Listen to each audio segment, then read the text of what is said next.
If this campaign is lost, all the elements that we know and have grown up with as part of an integrated society will be lost. I think it's massively important.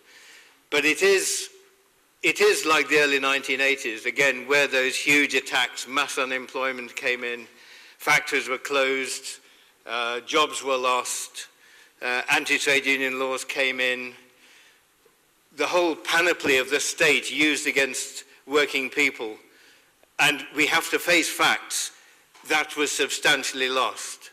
Now we have to learn the lessons from that in order to fight this campaign. One of the lessons, I think, is that we can't go for half measures this time. One of the arguments against the cuts is that it's too soon and they're too fast and they're too deep and it'll provoke a double-dip recession. Now, I think we have to counterpose that with the argument that these cuts are implicit in the system anyway.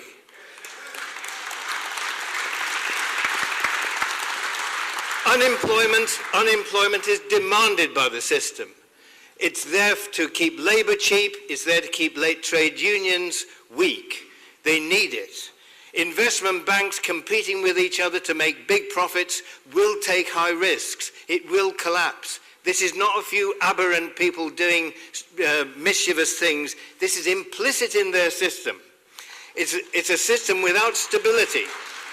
When they move large amounts of capital across the world, they leave unemployment in one place, they create slave labor in another.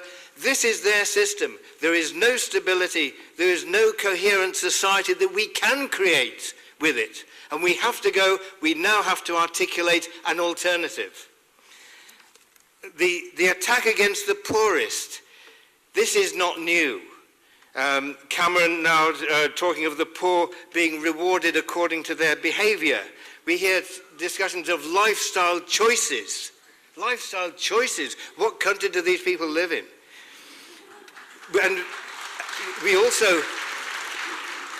And we hear Labour leaders talking about the need to,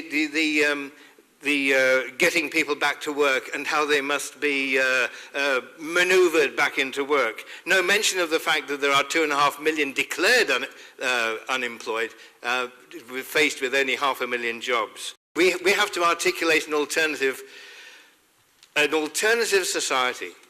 And I think it's worth remembering in that the spirit of the post-war spirit, when we created the National Health Service together, we won the war together, we took over major industries together. Think what we had. We owned the railways, we owned the electricity, the gas, the water, we owned big industries, and we've lost all that, and now we have to reclaim it. And in reclaiming it,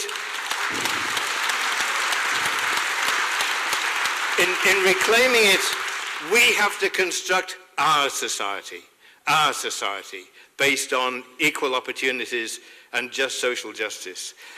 Now, I think we also have to recognize who our enemies are, because we know the Tories and the Liberals, but we have to be prepared to my mind, and I may be speaking out of turn, we have to be prepared for a full frontal attack on the Labour Party leadership.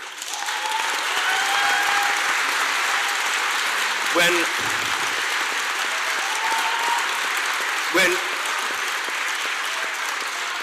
Ed Miliband came in and attacked irresponsible strikes, we knew where he was.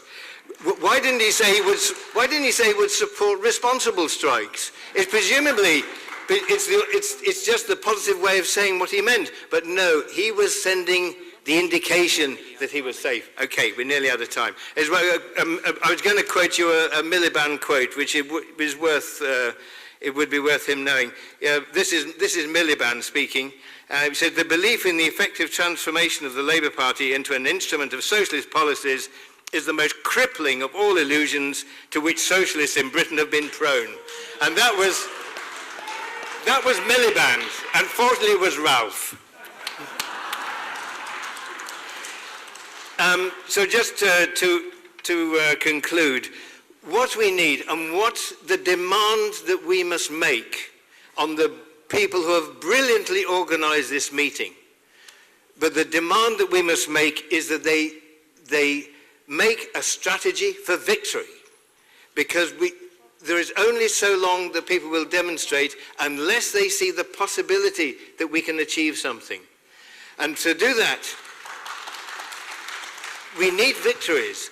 We need, as Lindsay said, at every demonstration, at every campaign, we need to see the students, we need to see the firefighters, we need to see the health service workers, we need to see spokespeople for the disabled, we need to see people for the homeless, we need to see everybody there, because then we have a sense of our collective strength. Then we begin to feel that we are a movement. And it's brilliant to see Len McCluskey here, it's brilliant to see Bob Crow and Mark Savotka here. But our memories from the 1980s is that the trade union leaders were, we had to make certain that they were strong. So we must keep our links. We must have a democratic organisation, and if we are together, we can get victories. If we're not, we shall be defeated. So let's learn the lessons. We've got to stick together. Thanks very much, Ken.